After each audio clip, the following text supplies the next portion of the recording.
guys! I feel a little weird filming today. I'm in my like athletic gear, which you guys can't really see because of the way I've got it framed, but I'm on my way to yoga class, but I figured I would use the time that I am waiting before I have to leave to film a video for you guys for this week.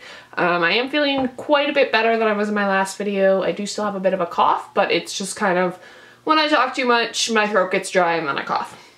But anyways, so today's video is going to be about books I am struggling to finish because I was kind of looking at my TBR and I was letting it get me down, like on my Goodreads, the currently reading section, where there are books that, you know, have been sitting there since last year. I know it's only like mid-January, but that's still like, yeah, and I have no will to actually finish these books. In some cases, in one case I actually do really want to finish it, but in 3 of the others, I'm just kind of like, I don't know that I want to. And I don't know if I should force myself to finish books.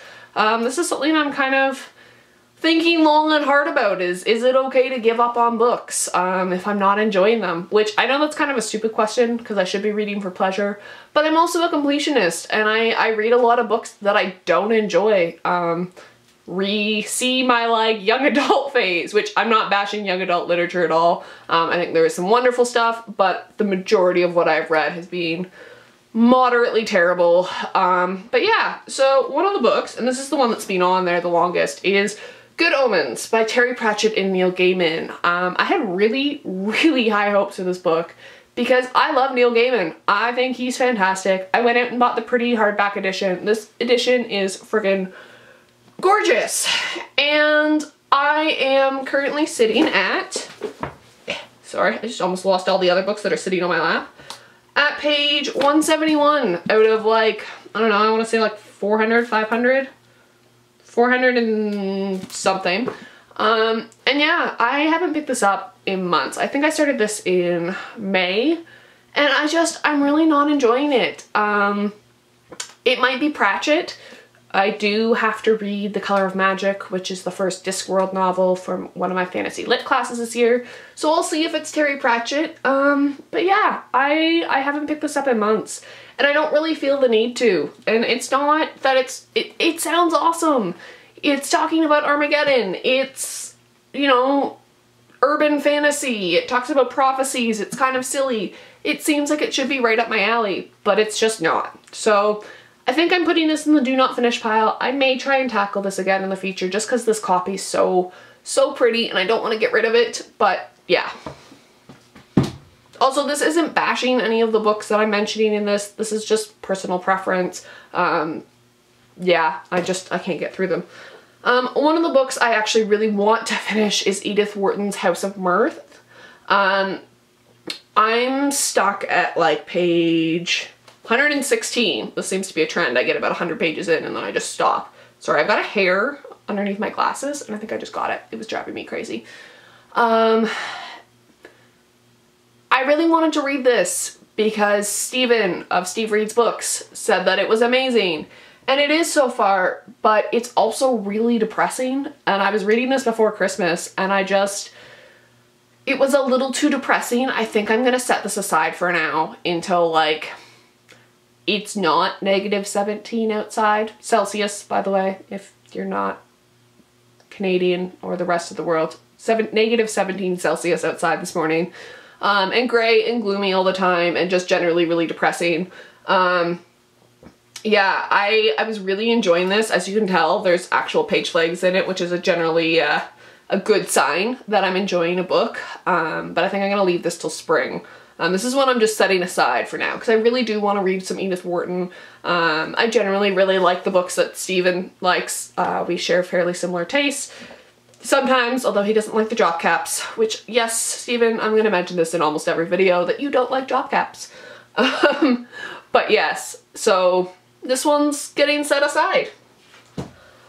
Another one that I feel actually really bad about because this was a gift. One of my friends and I, we always swap books for birthdays and Christmas, and we generally try and pick something that's slightly outside of the others, like field of comfort. She's the one who got me started on Shirley Jackson, which I never would have read because I wasn't really a big fan of Gothic. I've sent her The Secret History by Donna Tartt, And Mary Claire Blaise Mad Shadows was the one that I sent her for Christmas this year, which she really enjoyed. And if you want to get into some Quebec fiction and the silent revolution, or the quiet revolution, yeah, the quiet revolution, definitely check that out. I really enjoyed that. I read that for a class. But she sent me Half of a Yellow Sun by Chimamanda Ngozi Adichie, and I probably just really butchered that, and I apologize for that. My pronunciation is generally pretty horrible. This won all kinds of awards. It is a major motion picture. She sent me this because we were talking about like trying to read more diversely, and I haven't read any books by African authors, I don't think anyways. So she sent this to me, and while I am enjoying this, it is super graphic. It takes place during the Nigerian, I think it's called a coup. I don't want to say revolution. Everything I've like Googled about it, because it got me really interested in the history of it. It is historical fiction as well. It's called it a coup as opposed to a revolution, so I don't really understand the political difference, so I'm just gonna call it a coup. Right off the bat, it's historical fiction. It takes place in the 1960s. That's a negative strike for me. I am not a fan of historical fiction. In fact, I kind of hate it. Being a historian, I just can't get into it. I am constantly, especially in my field, which is like medieval, early modern, Renaissance kind of studies, I pick it apart like ridiculously. I have been scarred from reading far too many Philippa Gregory horror story novels. Ugh, I apologize if you like Philippa Gregory, but she wouldn't know history if it bit her on the ass. But I was willing to overlook that because I don't know anything about the Nigerian coup in the 1960s, so I can't pick it apart. The part that's really getting to me is that it's, because it takes place in the middle of a revolution, or a coup. I'm just gonna use revolution, it's easier. Basically, it really graphically describes violence, like really graphically, and spoiler alert, turn off, like mute for the next like minute. They describe a child's head being in a box because soldiers killed her. They describe a man being put on an iron cross and fed his own excrement. Things like that, really, I'm not okay with reading about. I have a really vivid imagination. More so when I read about things than when I watch things on TV. I'm actually better at watching documentaries than I am about reading about this kind of thing. And it was really disturbing me and actually stopping me from sleeping.